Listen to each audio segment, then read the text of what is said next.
Senior U.S. defense officials confirmed that American forces have increased armed aerial surveillance in the Caribbean after what they described as aggressive posture changes by Venezuela in recent days.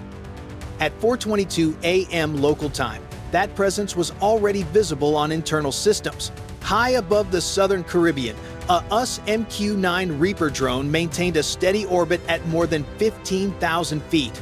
No lights, no radio traffic, speed constant. Sensors running without interruption. From that altitude, the aircraft could observe wide stretches of ocean, coastal approaches, and inland movement without entering restricted airspace.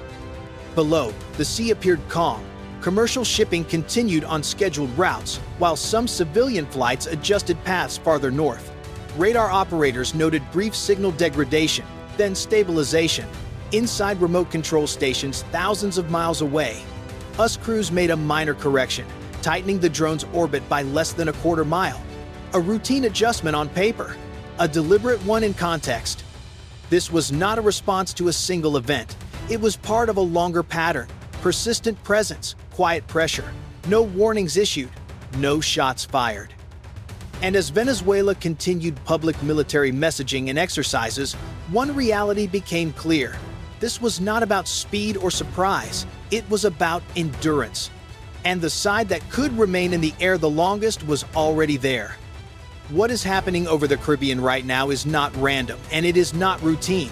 This region matters because it sits between U.S. shores, major shipping lanes, and key energy routes. Every aircraft, every ship, every signal that moves through this airspace affects more than just two countries. For the United States, constant aerial surveillance here is about early warning and control. If something goes wrong in this corridor, there is very little time to react. That is why these operations focus on persistence, not speed. Staying in the air matters more than showing force. For Venezuela, the situation feels very different. Being watched day and night creates pressure that goes beyond radar screens. It affects decision-making, readiness, and confidence. Pilots wait.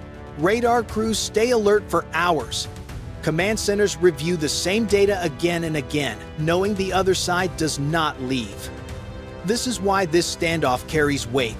It is not just about aircraft or airspace. It is about endurance. One side can rotate crews and machines without pause. The other side has limits.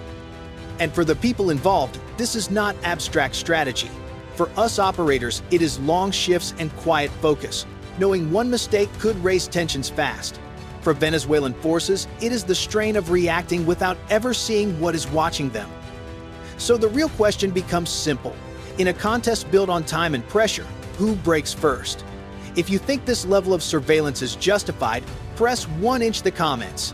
If you think it crosses a line and risks escalation, press 9. And if you want to keep following how this confrontation develops, make sure you're subscribed, because the next phase will matter even more. The first response does not begin with a warning shot, it begins with detection. On a control screen, a stable signal starts to fade. Not gone, just weaker. A technician leans forward, eyes locked on the display. This is not equipment failure, this is interference. Brief, controlled, intentional. Hold pattern, the supervisor says. High above the Caribbean, the MQ-9 Reaper does not turn away. It tightens its orbit by less than a quarter mile. Speed unchanged, altitude steady. Sensors recalibrate in seconds. Infrared sharpens. The picture clears again. Below, radar crews on the ground switch modes. Screens refresh. Some tracks blink out, then reappear slightly offset. That delay matters. In this kind of encounter, even a few seconds can change decisions.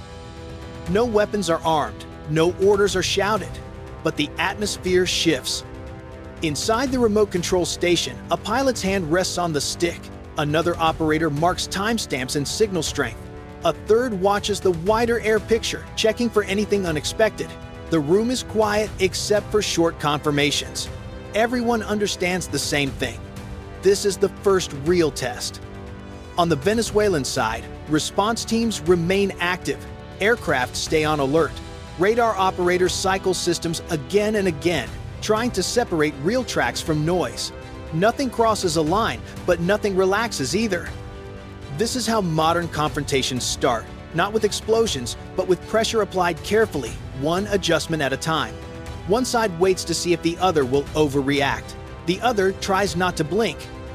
And in that moment, both sides are watching each other closely, knowing that the next move will shape everything that follows. So let us know what you think. If you believe Venezuela will hold its position and push back, press 1 inch the comments. If you think the US approach will force a quiet step back, press 9. And if you want to stay with us as this situation develops minute by minute, make sure you're subscribed. The escalation does not arrive with noise or sudden movement. It builds quietly, minute by minute, orbit by orbit. High above the Caribbean, the MQ-9 Reaper continues its pattern. Same altitude, same speed. To an outside observer, nothing appears to change. But inside control rooms, the pressure is steadily increasing. Short bursts of electronic interference return, then fade. Not enough to shut systems down, but enough to slow reactions and force constant adjustments. In close encounters like this, even small delays matter. A few seconds can change how intent is read. A slight shift in heading can look defensive or aggressive depending on who is watching. Every decision now carries weight. Us operators respond calmly. Another minor adjustment to the orbit. Sensors realign. Data stabilizes. No raised voices, no rushed commands. This is controlled escalation, designed to test limits without crossing them. On the other side, the strain becomes harder to hide. Radar crews rotate shifts, but fatigue sets in. Screens blur after hours of focus.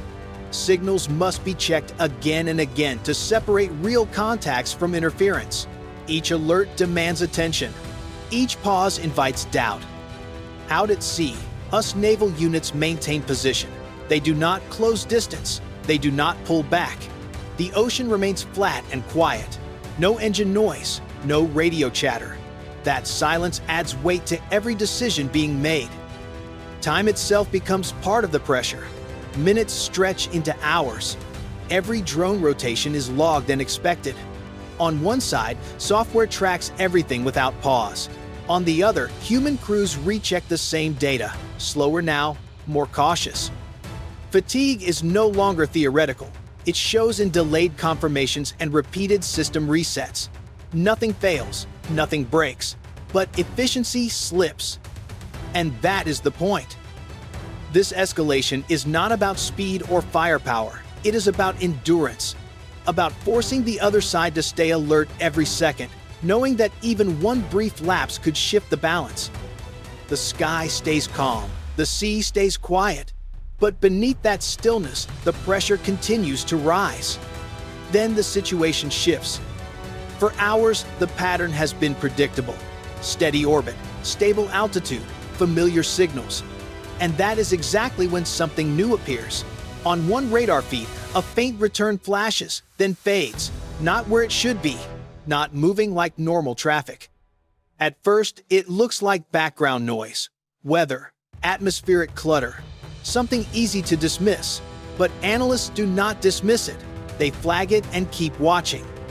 What no one on the ground realizes yet is that the signal is not the main event. It is a distraction, a brief echo meant to pull attention away from the real focus of the operation.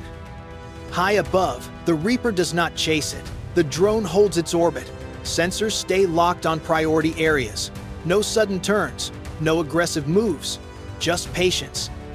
That decision matters, because this moment reveals the difference in approach. One side is trying to create uncertainty. The other is refusing to react emotionally. This is not about who moves first. It is about who stays disciplined. Inside the control station, no one celebrates. No one relaxes. The crew understands this is the kind of moment where mistakes happen, when tension drops for just a second, when someone assumes the danger has passed. It hasn't. This twist does not end the confrontation, it deepens it.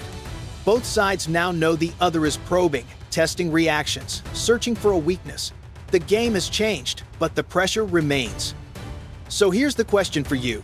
If this was a deliberate attempt to distract and test limits, press 1 inch the comments. If you think it was a warning that something bigger is coming, press 9. And if you want to stay ahead of what happens next, Make sure you're subscribed, because the next phase brings this standoff to its peak. The silence after the standoff did not bring relief. It brought calculation. Every side reviewed the same hours again, knowing the next encounter would come faster, with less room for restraint. The peak of this confrontation does not arrive with fire or impact. It arrives with silence, heavy and deliberate. For a long moment, nothing changes. No new alerts, no sudden spikes. Just a steady stream of data flowing across multiple screens. Inside the remote control station, the room feels smaller. No one speaks. Chairs remain still. Hands stay fixed on controls. Every operator is locked into the same rhythm, waiting for the smallest shift that could change everything. Then a short radio transmission cuts through the quiet. Maintain coverage. It is not shouted. It does not need to be. Everyone understands the weight behind it. No pullback, no escalation. Hold the line. High above the Caribbean, the MQ-9 Reaper remains exactly where it is. Altitude unchanged, speed constant. The orbit stays tight, almost hypnotic. Sensors continue to scan without pause, mapping the same routes again and again. Below, the ocean surface reflects the dim early light. Ships keep their headings. No aircraft enter the restricted zone. From the outside, it looks calm. From inside, it feels suffocating. On the ground, the strain shows. Radar operators pause before calling out new tracks, double-checking signals that would normally be routine. Command centers replay the same feeds, searching for clarity that never fully comes. Every second of hesitation feels dangerous. Every decision feels like it could echo far beyond this moment. Time stretches. 3 seconds pass, then 5, then 10. Still nothing. No alarms, no warnings, no sudden moves. And in that silence, the balance becomes unmistakable. One side is demonstrating absolute control, not by acting, but by refusing to act. The other is forced to remain on edge, reacting to presence instead of action. This is not strength versus weakness. It is patience versus pressure. This is the true climax. Not a strike, but restraint under maximum tension. The ability to wait while knowing the entire situation could shift with a single mistake. From this point forward, every future move will be judged against this moment of stillness. So now it comes down to you. If you think this kind of control keeps a dangerous situation from spinning out of hand, press 1" the comments. If you believe this silence only hides a bigger escalation ahead, press 9. And if you want to see how this standoff finally resolves, make sure you're subscribed, because what comes after the silence often matters most. When the tension finally eases, nothing dramatic marks the shift. No announcement, no press conference, the sky simply remains occupied, and then, slowly, routines adjust. Airspace restrictions stay in place longer than expected. Military messaging hardens on both sides, but the tone stays measured. Exercises are announced. Statements are released. Each word is chosen carefully. No one claims victory. No one admits pressure. But the change is real. For the crews involved, the aftermath is felt first. Us operators rotate out, replaced without interruption. Systems log hours of continuous coverage. Data is reviewed, stored, and compared. Lessons are written quietly, not for headlines, but for the next time this happens. On the other side, readiness costs begin to show. Aircraft that stayed on alert need maintenance. Radar crews stand down in shifts. Command centers review what worked and what didn't.